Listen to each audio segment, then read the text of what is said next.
뉴스데이 시작합니다. 저는 동정민입니다. 간만에 전 세계 증시가 웃었습니다. 미국의 지난달 10월 소비자 물가 지수가 발표됐는데요. 전 세계가 조마조마한 마음으로 지켜봤습니다. 이유가 있는데요. 이 9월 미국 물가 상승률이 예상보다 높게 나와서 이 증시는 폭락하고 미국 금리는 폭등하는 악몽을 겪었기 때문입니다. 이번엔 예상보다 낮아서 인플레이션이 정점이 지났다는 분석과 함께 미국 금리 인상 속도도 늦출 수 있을 거란 전망이 나옵니다. 미국 증시는 폭등했습니다. 권갑구 기자입니다. 지난달 미국 소비자 물가 지수가 1년 전과 비교해 7.7% 올랐습니다. 우크라이나 전쟁이 시작된 지난 2월 7.9%를 기록한 이후 8%대 고공행진하던 물가 인상률이 시장 예측치보다 낮은 수치로 떨어진 겁니다. We learned inflation came down last month. And mainstream economists are saying this is a really positive sign of the resilience of the economic recovery. 물가 상승이 둔화하는 조짐을 보이자 미국 증시는 수직 상승해 3대 지수 모두 2년 반 만에 최고 상승률을 기록했습니다. 물가를 잡기 위해 고강도 긴축을 이어가던 연준이 기준금리를 0.75%포인트가 아닌 0.5%포인트 올리고 기준금리가 최종 목표치인 5%에 못 미칠 수 있다는 기대가 작용한 겁니다. 경제학자 폴 크루그먼도 연착륙이 가능할 것으로 보인다며 희망 섞인 전망을 했습니다. 그러나 단 한 번의 신호로 판단하기에 시기상조라는 의견도 많습니다. 겨울을 앞두고 반등한 휘발유 값도 불안한 조짐입니다. The Fed is not going to take its foot off the brake simply as a result of one monthly data point. It's going to have to see a series of inflationary indicators. 4차례 연속 0.75%포인트씩 기준금리를 올린 연준은 물가 상승률 목표치인 2%로 돌려놓기 위해 모든 조치를 하겠다고 거듭 강조하고 있습니다. Restoring price stability will likely require maintaining a restrictive stance of policy for some time.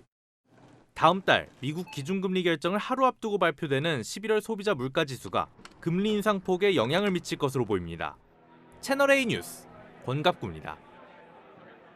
우리 시장도 곧바로 반응했습니다. 코스피는 3% 넘게 올랐고 원달러 환율은 60원 가까이 급락했습니다. 2주 뒤에 한국은행이 이 기준금리를 빅스텝 대신에 0.25%포인트 올리는 베이비 스텝으로 속도 조절에 나설 거란 전망도 나옵니다. 안보겸 기자입니다. 오늘 코스피는 어제보다 3.37% 오른 2483.16으로 마감했습니다. 삼성전자, SK하이닉스 등 주요 종목이 오름세를 보였고 네이버, 카카오는 10% 안팎으로 급등했습니다. 코스닥 역시 3.31% 오른 731.22에 장을 마쳤습니다. 어젯밤 뉴욕 증시가 일제히 오르면서 국내 증시에도 훈풍이 분 겁니다. 특히 원달러 환율은 어제 종가보다 59.1원이나 내린 1318.4원의 거래를 마쳤습니다.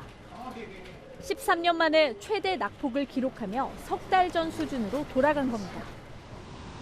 그동안 1%포인트까지 격차가 벌어진 미국 금리를 따라잡느라 벅찼던 우리나라도 숨고를 여유가 생겼습니다. 한국은행은 오는 24일 금융통화위원회에서 당초 유력했던 빅스텝 대신 기준금리를 0.25%포인트 올리는 베이비 스텝을 밟을 수 있다는 관측도 나옵니다. More recently, prices and our exchange rate have somewhat stabilized, and the speed of U.S. interest rate hike is expected to be less rapid, as indicated by the recent press conference by Chairman Powell. 전문가들은 증시가 바닥을 통과했고 시장도 반등할 걸로 내다봤습니다. 작년 여름 이후에 지속적으로 하락을 해왔었던 국내 증시는 바닥을 확인하고 이제 점차 개선이 되는 흐름을 좀 보일 것으로 예상을 하고 있습니다. 하지만 일각에서는 여전히 물가 상승 압력이 높은 만큼 안심해서는 안 된다는 경계의 목소리도 나옵니다. 채널A 뉴스 안보겸입니다. 윤석열 대통령이 오늘부터 4박 6일 동남아 순방 일정을 시작했습니다. 동남아 국가, G20 국가 많은 정상들과 회담이 예정되어 있는데요. MBC 취재진은 전용기를 타지 않았습니다. 캄보디아 현지 연결합니다. 자, 조영민 기자, 대통령 순방 일정을 시작했죠? 네, 4시간 전쯤 캄보디아 수도 푸놈펜에 도착한 윤석열 대통령은 현재 한 아세안 정상회의에 참석하고 있습니다. 동남아시아 10여 개국 연합체인 이 아세안 정상들과 만난 윤 대통령은 자유와 평화 또 번영을 강조하면서 아세안은 누구보다 중요한 협력 파트너라는 점을 강조했습니다. 특히 북핵 문제를 거론한 점이 눈에 띕니다. 북핵 문제는 국제사회에 대한 직접적이고 심각한 위협이라고 규정하면서 북한이 대립과 충돌이 아닌 평화와 공존의 길을 선택할 수 있도록 아세안도 협력해 줄 것을 당부하기도 했습니다. 윤 대통령의 캄보디아 일정은 13일까지로 예정돼 있고 한미일 정상회의와 한미 정상회담이 예정된 상태입니다. 한일 정상회담은 복수의 일본 매체를 통해 그 성사 가능성이 거론되고 있는 상황입니다. 자, 이 김건희 여사도 함께 떠났는데 현지에서 뭘 하게 될까요? 네, 구체적인 일정이 아직까지 나오진 않았지만 이번 순방 기간 내내 김 여사 역시 다양한 일정을 소화할 것으로 보입니다. 윤 대통령과는 별개로 이 배우자 프로그램 등 영부인으로서 할 수 있는 단독 일정들을 적극적으로 소화할 계획인 것으로 파악되고 있습니다. 자, 국내에서는 이상민 행정안전부 장관 거취에 관심이 많은데요. 대통령이 뭐 거취 언급한 게 있습니까? 네, 윤 대통령은 출국 전 참모진들에게 이 배상, 보상, 특별법까지 거론하면서 이태원 참사와 관련한 이 정치적 책임을 처음으로 언급한 것으로 전해졌습니다. 이 정치적 책임을 따지겠다는 뜻으로 풀이되는 만큼 이상민 행정안전부 장관의 거취 역시 자유로울 수 없다는 분석이 나옵니다.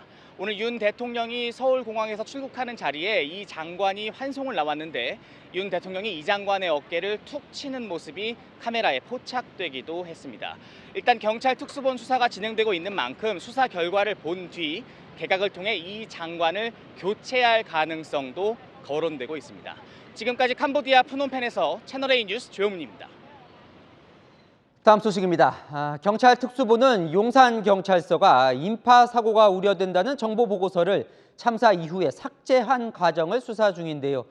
관련해서 수사 대상에 오른 서울 용산서 정보계장이 자택에서 숨진 채 발견됐습니다. 극단적인 선택을 했을 가능성을 경찰이 확인하고 있는데요. 서울시의 안전 담당 부서 간부도 숨진 채 발견됐습니다. 전민영 기자입니다. 용산경찰서 정보계장 50대 A씨가 숨진 채 발견된 건 오늘 낮 12시 45분쯤. 가족들이 집안에 숨져 있는 A계장을 발견해 경찰에 신고했습니다. A계장은 용산경찰서가 압수수색을 받던 지난 2일 정보과 직원에게 정보보고서를 삭제하도록 지시한 혐의로 정보과장과 함께 수사를 받고 있었습니다. 정보보고서에는 헬로윈을 전후로 이태원 일대 인파 사고가 우려된다는 내용이 담겨 있었습니다. 경찰청 특별수사본부는 용산경찰서 정보과장과 숨진 계장이 해당 보고서 삭제에 관여한 걸로 보고 직권남용 권리행사 방해, 증거인멸, 업무상 과실치사상 혐의로 입건해 수사 중이었습니다. 특수보는 A계장을 조사하거나 소환 통보를 한 적은 없지만 오늘 오전 브리핑에서 신속하게 정보과장과 계장 소환 조사를 실시할 것이란 계획을 밝힌 바 있습니다. A계장은 대기 발령 상태로 오늘 출근지인 서울경찰청에 모습을 드러내지 않았던 걸로 알려졌습니다. A계장에 대한 수사는 공소권 없음으로 종료됩니다. 특수보는 경찰 공무원으로서 국가에 헌신한 고인의 명복을 빌고 이태원 참사 수사에 최선을 다한다는 입장을 밝혔습니다. 한편 서울시에서 재난관리 시스템을 구축하고 축제안전 계획 등을 수립하는 부서의 간부가 숨진 채 발견돼 경찰이 수사에 나섰습니다. 특수보는 지금까지 서울시에 대해선 강제 수사에 착수하지 않았습니다. 채널A 뉴스 전민영입니다. 경찰 특수부는 오늘 박희영 용산구청장을 출국 금지했습니다. 참사 당일 행적을 시작으로 거짓말 논란이 이어지고 있죠. 두문분출 모습을 드러내지 않고 있습니다. 김예지 기자가 이어갑니다. 박희영 용산구청장이 주머니에 손을 넣은 채 수행원과 함께 걷고 있습니다. 참사 현장에서 멀리 떨어진 앤틱 가구 거리로 귀가하는 모습입니다. 참사 이후 밤새 현장을 지휘했다는 해명이 무색하게 다음 날 새벽 귀가하는 모습이 포착되기도 했습니다. 거짓 논란이 이어지는 가운데 박 구청장은 모습을 드러내지 않고 있습니다. 원래 다쳤는 거예요. 회의 중이시고 이래가지고 출입이 안 되세요. 대신 오늘 하루에만 3건의 해명 자료를 내며 적극 대응하고 있습니다. 헬로윈 데이를 앞두고 열린 대책회의에 불참한 것에 대해선 서울시 지시가 없어 우리가 자체적으로 한 거라며 서울시의 책임을 떠넘겼습니다. 소방당국이 개최한 6차례 상황 판단 회의에 빠진 것에 대해서도 참석 요청도 없었고 보고받은 것도 없다고 했습니다. 대신 1, 2차 회의는 보건소장이 참석했다고 했습니다. 하지만 정작 보건소장은 참석 통보를 받지 못해 회의에 간 적이 없다고 반박했습니다. 재난 상황에 대응하기 위한 상황실이 사실은 당직실이었다는 지적에 대해선 당직실과 상황실 용어를 함께 쓰다 보니 혼선이 있었다고 했습니다. 이제 명칭에 혼용이 좀 왔다 갔다 잘못 쓰여진 것 같아요. 특별수사본부는 오늘 오후 박 구청장을 출국 금지했습니다. 구청 공무원들을 참고인 신분으로 불러 조사하는 등 박 구청장을 향한 수사망을 좁혀가고 있습니다. 채널A 뉴스 김예지입니다. 네. 이재명 더불어민주당 대표는 이태원 참사 희생자들의 이름과 얼굴을 공개하자는 주장을 굽히지 않고 있습니다. 국민의힘이 폐륜이라고까지 비판했지만 오히려 고인 이름 부르는 게 폐륜이라며 직접 반박하고 나섰는데요. 다른 야당에서는 이에 대해 미친 생각이라는 비판까지 나왔습니다. 최선 기자입니다. 이재명 더불어민주당 대표는 이태원 참사 희생자 이름과 얼굴을 공개하자는 자신의 제안을 폐륜이라고 비판한 국민의힘을 겨냥했습니다. 이 대표는 SNS에 참다 못해 한마디 한다면서 고인의 영정 앞에 그의 이름을 불러드리는 것이 폐륜이냐고 반박했습니다. 그러면서 참사를 정치에 악용하는 것은 국민의힘이라고 했습니다. 민주당은 정부가 국민들의 분노와 참사를 축소하려는 꼼수를 쓴다고 보고 명단 공개가 필요하다는 입장입니다. 하지만 정치권 일각에서는 더 많은 지지를 끌어내려고 희생자 공개를 이용한다는 비판을 하고 있습니다. 미친 생각이다라까지 했는데 좀 과한 표현이었을 수 있지만 정치권에서 사진 공개에 압박을 받는 유가족분들이 얼마나 무서울까. 정말 많이 화가 났었습니다. 누가 원했습니까? 국정조사 요구서를 함께 제출한 정의당 지도부도 부정적입니다. 명단을 공개하겠다고 하는 입장이 나와도 그거는 유족들 입장에서 나와야 되는 것입니다. 국민의힘은 이재명 대표에게 숨은 의도가 있다고 날을 세웠습니다. 이태원 참사를 제2의 세월호로 만들기 위해 작업의 일환으로 볼 수밖에 없습니다. 그러면서 사악한 정치적 욕심으로 희생자와 유족의 이름이 더럽혀지는 일은 기필코 없어야 할 것이라고 강조했습니다. 채널A 뉴스 최선입니다. 민주당은 윤석열 정부 핵심 사업 예산을 줄줄이 삭감하고 나섰습니다. 경찰국 예산을 전액 삭감한 데 이어 원자력 사업과 용산공원 관련 일부 예산도 전액 삭감을 추진 중입니다. 한수아 기자가 단독 취재했습니다. 채널A가 입수한 민주당의 산업통상자원 중소벤처기업위원회 예산 감액 가이드라인입니다. 윤석열 대통령이 국회 시정연설에서 적극 지원하겠다고 언급한 혁신형 소형 모듈 원자로 사업 예산을 전액 삭감하기로 했습니다. 해당 사업이 탄소 중립 대안이 될 수 없고 경제성이 낮다는 이유에서입니다. 민주당 국토교통위원회 가이드라인에는 대통령 직무실 주변 용산공원 계획 수립 사업 예산이 전액 삭감됐고 용산기지 추가 반환에 따른 공원 조성 사업 예산도 대부분 감액됐습니다. 국회 운영위원회 가이드라인에서는 대통령실 이전과 관련해 시설관리 및 개선 예산과 국가사이버안전관리 시스템 구축 예산을 전액 삭감하기로 했습니다. 앞서 민주당은 현 정부가 신설한 행정안전부 경찰국 예산을 모두 삭감해 단독 의결했습니다. 반면 이재명 표 공약인 지역사랑 상품권 예산 7,050억여 원은 전액 되살렸습니다. 국민의힘은 반발했습니다. 새로운 예산 항목을 마치 당연한 것처럼 끼워 넣었습니다. 헌법 위에 존재하며 예산마저 입맛대로 주무려는 민주당입니다. 민주당이 수적인 우세를 가지고 절대 다수라고 해서 힘으로 밀어붙이는 것이 지금 예산뿐만이 아니고 국민의힘 소속 이채익 국회 행정안전위원장은 경찰국 예산 삭감에 대해 어떤 이유로도 정당화될 수 없다. 여당과 협의해 다시 결정해야 한다고 주문했습니다. 채널A 뉴스 한수아입니다.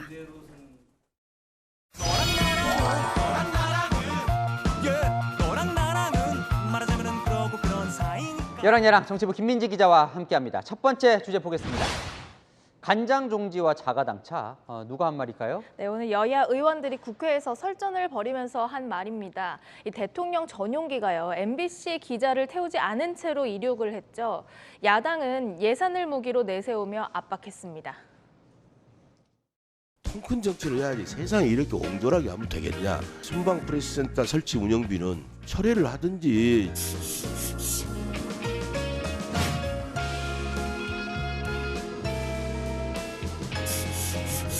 정부가 이 언론을 대하는 태도가 간장종지만하다, 이런 저는 자세의 태도의 변화가 없다면 이 예산은 단 한 푼도 국회에서 편성해서는 안 된다. 물론 비판할 수는 있죠. 하지만 MBC 기자들이 현지 프레스센터를 이용하지 못하는 것도 아닌데 왜 그 예산을 깎습니까? 그래서 여당에서도 이해할 수 없다는 반응이 나왔습니다.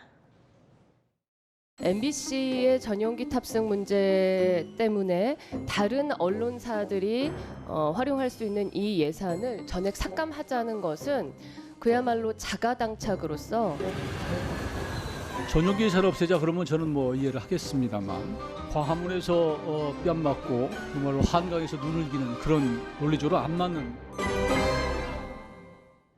결국 예산 삭감 여부는 결론을 내지 못하고 회의를 마쳤습니다. 네, 다음 주제 보겠습니다. 주호영 노웅래 여야 두 의원 옆에 부글부글이라고 써 있네요. 네, 두 사람을 향한 일부 당내 시선이 곱지가 않은데요. 먼저 주호영 원내대표, 며칠 전에 이런 일이 있었죠.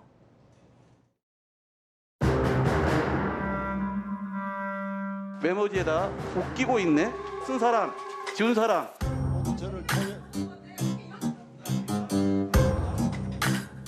이 부분은 진심으로 그런 부분이 아니었습니다. 그걸 잘 납득을 하겠습니까? 좀 개장을 해주시면 좋겠습니다. 이 친윤 의원들을 중심으로 주호영 위원장의 이 퇴장 지시가 좀 지나쳤다, 이런 반응도 나오더라고요. 네, 대통령실을 대표해서 나온 수석을 쫓아내서 대통령의 위신을 깎았다고 여기는 분위기입니다.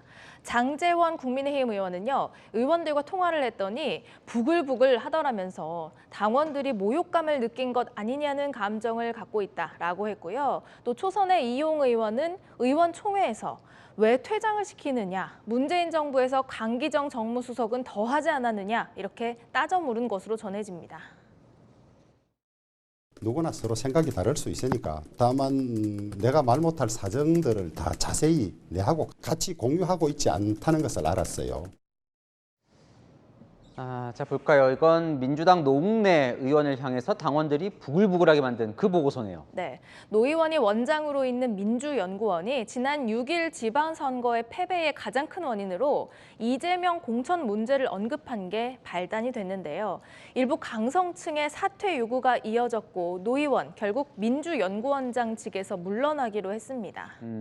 노 원장은요, 이태원 참사가 청와대 이전 탓이라고 했던 이 남영희 부원장에게 SNS를 좀 자제하라고 했다가 또 공격을 받기도 했죠. 네, 노 의원에게 직접 물어보니까요, 이 공격 때문에 사퇴하는 건 아니라고 했습니다. 새 지도부에게 새 길을 터준다는 의미라고 설명했는데요. 일부 강성 지지층의 공격에는 눈도 깜짝 안 한다고 하더라고요.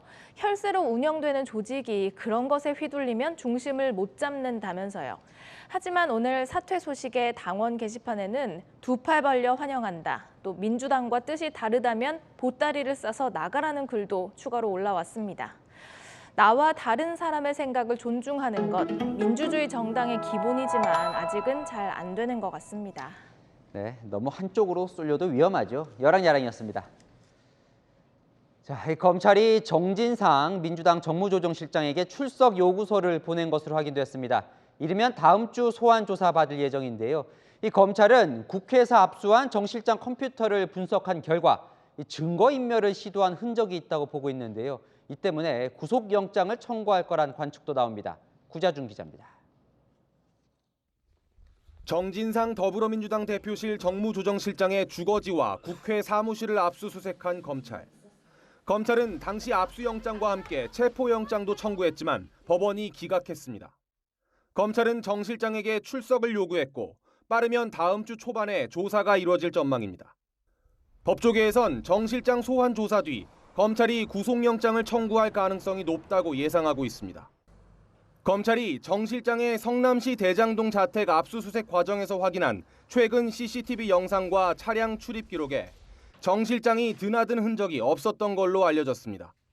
국회의 정 실장 사무실에서 압수한 컴퓨터에서도 운영체제를 새로 설치한 흔적이 발견됐습니다. 민주당 관계자는 정 실장에게 컴퓨터가 늦게 지급돼 운영체제를 재설치했을 뿐이라고 설명하고 있지만 검찰은 증거인멸 가능성을 의심하고 있습니다. 피의자의 증거인멸 가능성이나 주거지 불명은 검찰이 구속 필요 사유로 언급하는 것들입니다. 정진상 실장 측은 검찰의 압수수색을 두고 수사상 이익이 없는 행위를 강행하는 까닭은 정치적 이익 때문이라며 비판해왔습니다. 저희의 입장은 유동규의 진술 말고는 어떠한 객관적 증거도 없다는 것입니다. 정 실장의 신병 확보 여부에 따라 이재명 민주당 대표로 향하는 검찰 수사의 동력이 크게 영향받을 거란 전망이 나옵니다. 채널A 뉴스 부자준입니다. 정진상 실장의 압수수색 영장에는 이재명 대표의 이름이 102차례 등장합니다. 이 검찰은 위례 신도시 개발 사업의 경우에 이 사업자 공모 공고가 나오기도 그 전에 이미 남욱 일당을 사업자로 낙점했다고 보고 있는데요. 이재명 당시 성남시장도 정 실장과 함께 이 사실을 보고받고 알고 있었다고 봤습니다. 이윤우 기자입니다. 유동규 당시 성남도시개발공사 기획본부장이 이재명 당시 성남시장에게 위례 신도시 현황을 보고한 것 지난 2013년 10월 29일. 성남도계공이 위례 신도시 사업자 공모를 하기 사흘 전이었습니다. 검찰은 정진상 실장 압수수색 영장에 이재명 시장 외에 정진상 성남시 정책비서관도 함께 보고를 받았다고 적시했습니다. 그리고 이날 남욱 변호사 등을 민간 사업자로 선정했다고 판단했습니다. 남욱 변호사가 주도한 컨소시엄이 위례 신도시 개발 사업자로 정식 선정된 건 이보다 한 달 뒤입니다. 하지만 이재명 대표는 검찰이 소설을 썼다며 일축했습니다. 검찰의 창작 완성도가 매우 낮은 것 같습니다. 검찰은 정 실장이 위례 신도시 사업자 공고 약 4개월 전부터 남욱 변호사 등을 사업자로 지정하겠다는 유동규 본부장 보고를 받고 승인했다고 파악했습니다. 지난 2014년 이재명 대표의 성남시장 재선 도전을 앞두고 남 변호사가 정 실장 등에게 건넨 4억 원도 특혜 부여에 대한 대가성 자금이라는 게 검찰의 판단입니다. 채널A 뉴스 이윤우입니다. 대장동 지구가 이 판교 신도시와 직결되는 이 가장 중요한 고리가 서판교 터널인데요. 이 검찰은 성남시가 서판교 터널 건립 계획을 대장동 사업자 선정 이후에 공개한 점에 주목하고 있습니다. 대장동 일당들이 더 큰 돈을 벌 수 있도록 배려한 거다 의심하는 건데요.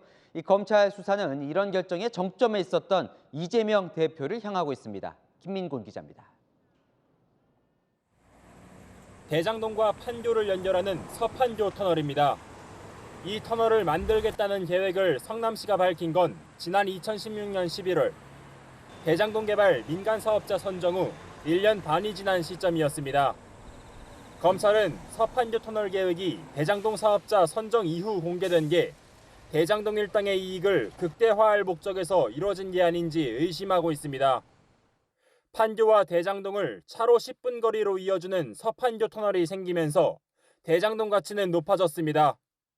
2016년 11월 성남시가 높여준 대장동 아파트 용적률도 마찬가지. 용적률이 180%에서 195%로 높아지면서 화천대유는 최소 300억 원의 추가 개발 이익을 얻은 걸로 전해집니다. 사업자 선정 뒤 잇단 호재들로 개발 이익은 크게 늘었지만 사업자 공모지침서에서 초과 이익 환수 조항이 누락돼 사실상 그 혜택은 민간업자들이 독식했다는 게 검찰의 판단입니다. 초과 이익 조항을 삭제한 게 아니고 추가하자고 하는 일선 직원의 건의를 받아들이지 않았다. 향후 이재명 더불어민주당 대표 관련 배임 의혹 수사에서도 개발 호재들의 공개나 발표 시점이 쟁점이 되리란 전망입니다. 채널A 뉴스 김민곤입니다. 아는 기자, 아자사회부 박건영 기자 나왔습니다. 김용 부원장 공소장 그리고 정진상 실장 수색열장에 이재명이라는 이름이 많이 등장해요. 네, 맞습니다. 이 김용 부원장 공소장 그리고 정진상 실장의 압수영장을 보면요. 여기서 이재명 더불어민주당 대표의 이름 모두 합치면 150번 넘게 등장합니다. 이 최측근인 김용, 또 정진상 두 사람이 했던 일들을 이재명 대표와 떼어놓고 볼 수 없다. 이런 검찰의 판단이 담겨 있었던 것 아니냐 이렇게 볼 수 있을 것 같습니다. 그러니까요. 정치 공동체 뭐 이런 언급도 주목을 받았는데 자, 뭐 아까 150번이요? 이재명 대표는 그래서 어떤 식으로 뭔가 지금 연결이 되는 겁니까? 일단 대장동과 위례신도시 두 사건에서 볼 수 있을 것 같은데요. 이 민간 개발업자들의 이익을 극대화하는 청탁이 전달되는 이 정점에서 이재명 대표가 수시로 언급되는 겁니다. 이 김용 부원장의 공소 내용부터 보면요. 대장동 개발 민간업자들이 더 큰 이득을 취하게 해달라고 유동규 당시 성남도시개발공사 본부장에게 여러 요구를 전달하고요. 이 유 본부장은 정진상 실장을 통해 이재명 당시 성남시장에게 전달하는 구조였다 이렇게 검찰은 보고 있습니다. 이 대장동 개발 초과이익 환수조항 삭제나 대장동과 제1공단 분리개발 또 성남 도계공의 수익 배당금을 1,822억 원으로 묶는 내용 이런 것들은 모두 이재명 당시 성남시장의 결재를 받았었는데요. 이 대표가 민간업자에게 유리한 내용인지 알면서도 정 실장의 보고를 받고 승인이나 또 추인한 것 아닌지 검찰은 의심하는 겁니다. 자, 그게 이제 대장동 관련된 거고, 자, 위례 신도시 개발 때도 비슷한 일이 있었다는 거죠? 네, 이 부분은 앞서 리포트에서도 잠깐 보셨듯이요. 정진상 실장 압수영장에 담긴 내용입니다. 유동규 전 본부장에게 위례 신도시 현황을 보고받은 이재명 대표와 정진상 실장이 남욱 변호사를 사업자로 낙점했다는 겁니다. 당시는 대장동 개발 사업자 공모를 내기 이틀 전이었는데요. 네, 이와 관련해서 뭐 이재명 대표가 이제 배임 혐의로 뭐 수사를 받을 거다. 배임 계속 나오는데 배임이 뭡니까? 이 배임죄 보통 대기업 네. 총수 수사할 때나 들어보셨을 텐데요. 네. 이 임무를 저버리고 자신이 속한 회사나 또 조직에 손해를 끼치는 범죄입니다. 대장동 개발 사례로 보면요, 이 성남시가 민간업자들에게 이익을 몰아주고 시로 돌아올 이익은 고정시키는 바람에 결과적으로 손해를 입혔다는 건데요. 이런 이유 때문에 지난 5월에 대장동 원주민들이 이재명 대표를 배임죄로 고발한 적도 있습니다. 언론도 그렇고 검찰도 이 배임 혐의를 주목하는 것 같은데 이게 중요한 이유가 있을까요? 예, 사실 시장은 시민의 이익을 대변해야 하는 자리잖아요. 네. 그런데 이 성남시가 환수해야 할 이익이 줄어들게 하는 결정을 해서 결과적으로 이 시가 입은 손해만큼 민간업자들에게 이득을 불려줬다면 이 시장 본분을 저버렸다 이런 비판 피할 수 없는 겁니다. 다만 이재명 대표는 대장동 의혹이 처음 제기됐을 때부터 자신은 초과이익 환수 조항을 삭제한 게 아니라 추가하자는 직원 건의를 받아들이지 않았다 이런 입장이었죠. 또 향후 검찰 조사를 받게 되더라도 성남시를 위한 정책적 판단이었다 이런 결과라는 주장 굽히지 않을 걸로 보입니다. 그래요. 이 배임죄 말고도 다른 혐의들도 좀 이야기가 나오긴 하더라고요. 네, 그럴 가능성도 있습니다. 지금 나온 거 보면요. 김용 부원장과 정진상 실장이 남욱 등 민간업자에게 돈을 받은 정황이 속속 드러났기 때문인데요. 만약 이 대표가 자신의 측근들이 이 민간업자에게 특혜를 주고 또 부정한 돈을 받는 과정을 알았거나 관여했다면 제3자 뇌물 혐의 또는 수뢰 후 부정처사죄 같은 혐의가 적용될 수 있다는 게 법조계의 의견입니다. 네, 잘 들었습니다. 아는 기자 박건영 기자였습니다. 오늘 태어난 갓난아기가 된 기분입니다. 경북 봉화 광산에서 9일 동안 고립됐다 기적처럼 구조된 이 광부 2명이 오늘 퇴원해서 일상으로 돌아갔습니다. 이렇게 기자들이 많이 왔는데 아무도 커피 믹스를 안 사왔느냐 이런 농담도 건넬 만큼 건강한 모습이었습니다. 배유미 기자입니다. 구조대원들의 부축을 받으며 두 남성이 갱도 입구를 빠져나옵니다.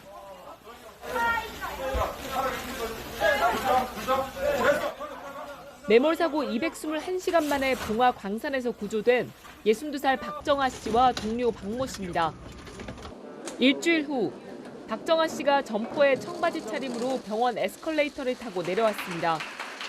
감사하고 또 감사합니다. 처절한 구조 활동 얘기를 듣고 한 생명이라도 살리려는 그 진심이 저의 가슴 깊은 그것까지 느껴졌습니다. 폐비닐로 움막을 만들며 추위와 싸웠던 시간, 집으로 돌아가는 건 상상하지도 못했습니다. 이렇게 살아서 돌아간다는 생각을 못했습니다. 이렇게 간다는 것 자체가 저한테 그 새로운 삶을 주게 된 아주 즐거운 마음으로 제2의 인생을 살아볼까 합니다. 갱도에서 버티게 해준 커피 믹스를 선물 받기도 했습니다. 그런 비닐 판기에 들어있는 커피 믹스가 주셨습니다. 한 번도 안 계십니다. 이 커피인데 이게 먹으니까 그 한 끼 식사 대용은 되더라고요. 4일째 되던 날 이 커피마저도 떨어지고 없었어요. 하지만 갇혀있던 것에 대한 정신적 트라우마는 남아 있습니다. 육체적으로 힘든 거는 거의 해보기 좋고 식사도 정상적으로 잘 하고요.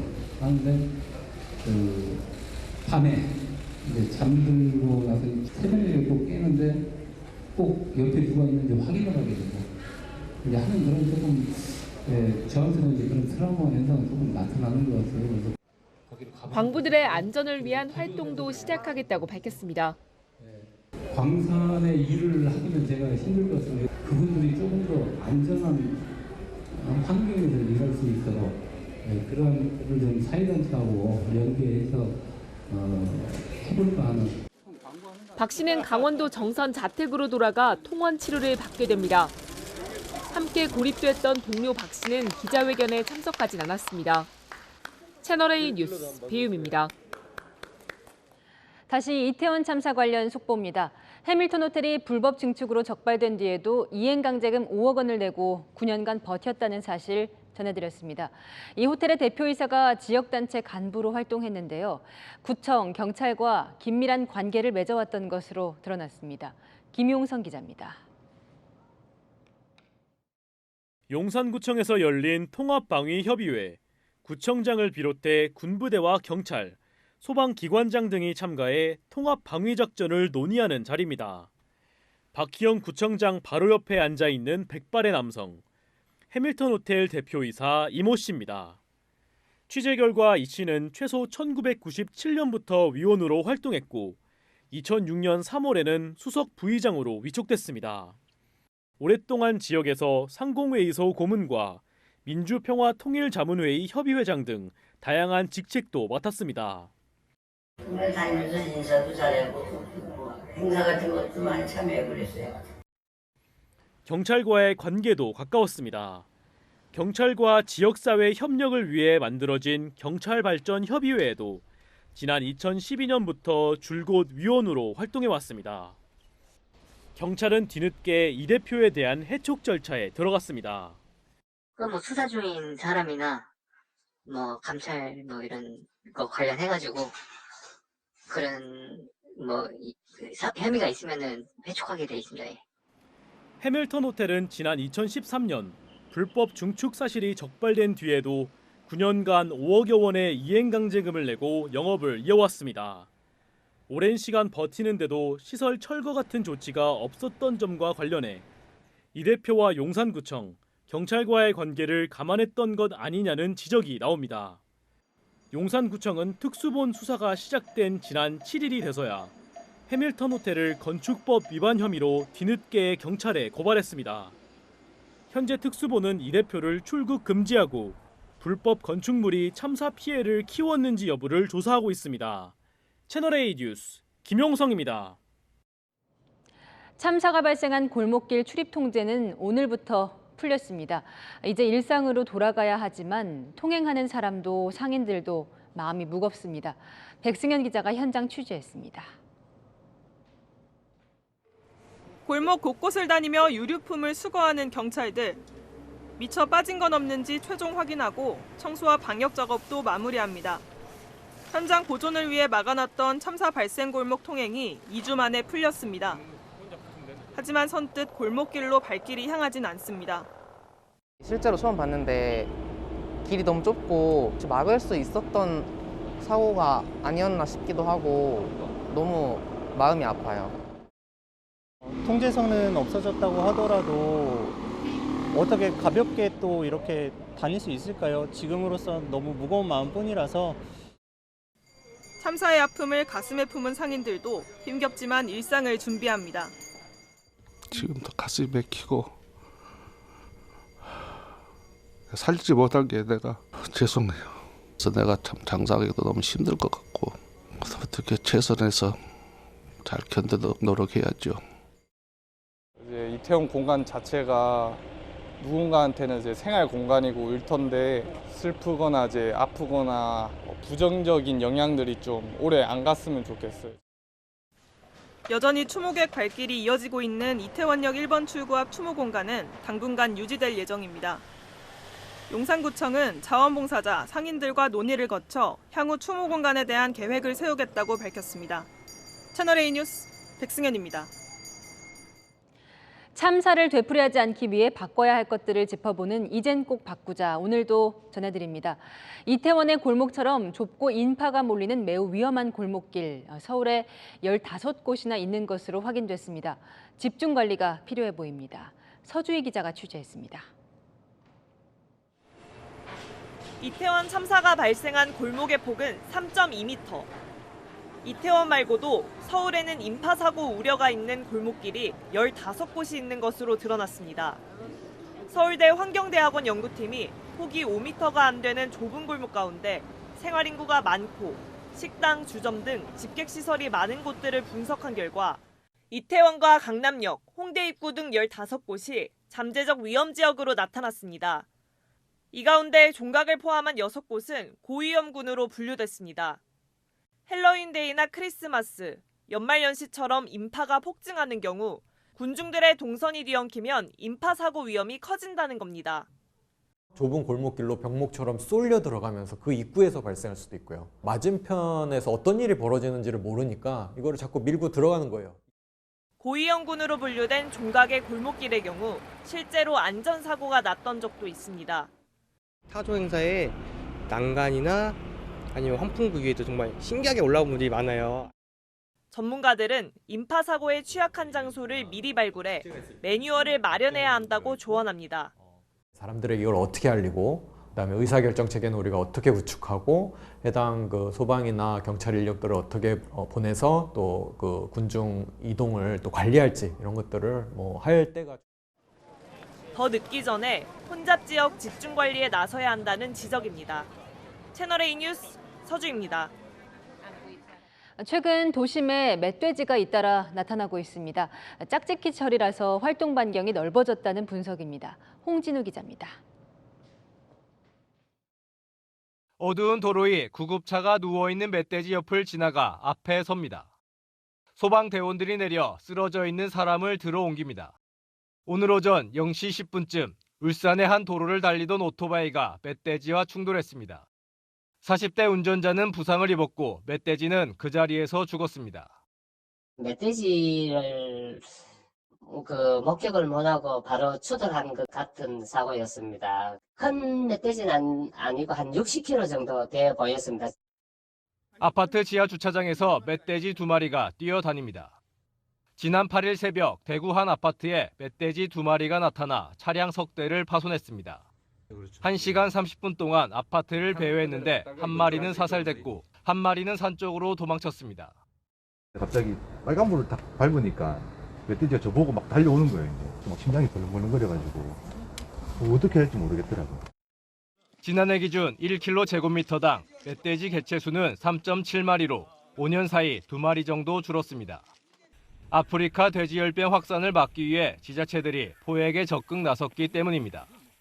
그럼에도 불구하고 최근에 도심에 출몰하는 건 짝짓기철 일시적 현상으로 추정됩니다. 짝짓기를 위해 활동 반경이 넓어지고 예민해진 수컷 멧돼지들이 힘이 약한 돼지들을 내쫓는 겁니다. 수컷 같은 경우는 가장 어떻게 보면 왕성하게 남성 호르몬이 올라가 있는 상태라고 보면 되거든요. 쉽게 흥분하고 위험하긴 합니다. 이런 시기가. 전문가들은 멧돼지를 마주치면 큰 소리 같은 자극을 줄이고 침착하게 나무 등에 몸을 숨기라고 조언합니다. 채널A 뉴스 홍진우입니다. 경기 김포시에 4만 6천호 규모의 미니 신도시가 들어섭니다. 김포는 출퇴근 대란부터 해결하라는 아우성이 컸던 곳이기도 하죠. 정부가 환승 없이 서울을 오가는 교통대책도 함께 내놨습니다. 그 내용을 안건우 기자가 설명합니다. 윤석열 정부의 첫 신규 택지인 김포시 마산동과 운양동 일대입니다. 신도시들에 둘러싸인 김포의 중심으로 여의도 2배가 넘는 731만 제곱미터에 4만 6천 호가 들어섭니다. 2기 신도시 위례와 비슷한 규모. 하지만 주민은 개발보다 교통이 먼저라고 입을 모읍니다. 출퇴근 시간에는 뭐 거의 지옥. 지하철 문제가 가장 시급하다고 봅니다. 숨이 일단 안 쉬어질 정도로 힘들 때도 있고 막 팔 같은 거 한 번 끼면은 공간이 좁아서 뺄 수도 없을 정도로. 한강 신도시에서 김포공항역까지 다니는 김포 골드라인이 있지만 한 번에 2량만 운행하는 경전철이라 혼잡도 241%, 전국에서 제일 악명 높은 도시철도입니다. 그래서 정부가 꺼낸 카드는 서울 지하철 직통 연결. 방화역이 종점인 5호선을 골드라인 장기역과 연결하고 여기에 부천으로 이어지는 GTX-D까지 더해 트리플 역세권으로 만든다는 겁니다. 또 역 주변은 복합 쇼핑몰과 주거단지를 고밀 개발해 교통과 주거 문제를 한 번에 해결할 계획입니다. 지하철 5호선이 연장되면 김포에서 광화문역까지 환승 없이 69분이면 갈 수 있습니다. 일종의 교통 허브를 만들겠다는 뜻입니다. 일반 신도시를 새로 만들 때 미리 교통망을 함께 확충하겠다는. 국토부는 내년에 차례로 발표할 신규 택지에도 교통망 위에 주거와 인프라를 함께 올리는 고밀 개발을 적용할 계획입니다. 채널A 뉴스 안건우입니다. 우리 정부가 한미 간 비밀 무기 합의를 통해 포탄을 미국에 수출하는 것으로 알려졌습니다. 미국이 이 포탄을 우크라이나에 전달하는 게 아니냐는 의혹이 제기됐지만 우리 군은 포탄의 최종 사용자는 미국이라고 선을 그었습니다. 김재혁 기자입니다. 국방부가 155mm 포탄 재고 부족을 겪는 미국에 우리 포탄을 수출한다고 양국 협의 내용을 일부 공개했습니다. 앞서 월스트리트저널은 지난주 워싱턴을 찾은 이종섭 국방장관이 오스틴 미 국방장관과 155mm 포탄 10만 발 수출에 합의했다고 보도했습니다. 155mm 포탄은 곡사포 등 지상 야포에 주로 사용하며 미국이 그동안 우크라이나에 지원한 것이기도 합니다. 최근 푸틴 러시아 대통령이 경고하는 등 한국의 우크라이나 지원 우려에 대해 우리 정부는 포탄의 최종 사용은 미국이며 살상 무기를 지원하지 않는 방침은 여전하다고 강조했습니다. 지금 미국이 우크라이나용이 아니라 자신들이 쓰겠다고 협약을 맺은 이상 대외 수출에 하더라도 그에 대해서 문제 제기할 이유는 전혀 없어 보입니다. 북한은 상당수 포탄을 중동과 북아프리카를 통해 러시아에 몰래 제공한다는 의혹을 받았고 We'll continue to look at ways to hold the DPRK accountable for any continued provision of weapons to Russia as well. 최근에는 러시아군을 위한 군복과 방한화도 만들어 화물열차로 수송하는 등 잇따라 북한이 러시아 후방 지원에 나선 것 아니냐는 의혹이 계속되고 있습니다. 채널A 뉴스 김재혁입니다. 대구 여제 김연경이 있고 없고 정말 다릅니다. 족집게 과외 선생님이 돼 팀 승리를 이끌고 구름 관중을 모으는 티켓 파워까지 과시하고 있습니다. 조현선 기자입니다. 손을 길게 뻗은 채 상대볼을 완전히 막아내는 김연경. 번쩍 뛰어올라 연신 강력한 스파이크를 내리칩니다. 김연경은 1세트에 반 8점을 올리며 GS 칼텍스를 3대 0으로 완파합니다. 지난 시즌 GS 칼텍스전 6전 전패라는 치욕을 씻어내는 순간입니다. 김연경은 후배들의 과외 선생님까지 자처했습니다. 후배 이주아가 블로킹을 해내자 볼을 쓰다듬으며 아낌없이 칭찬을 하는 이 장면.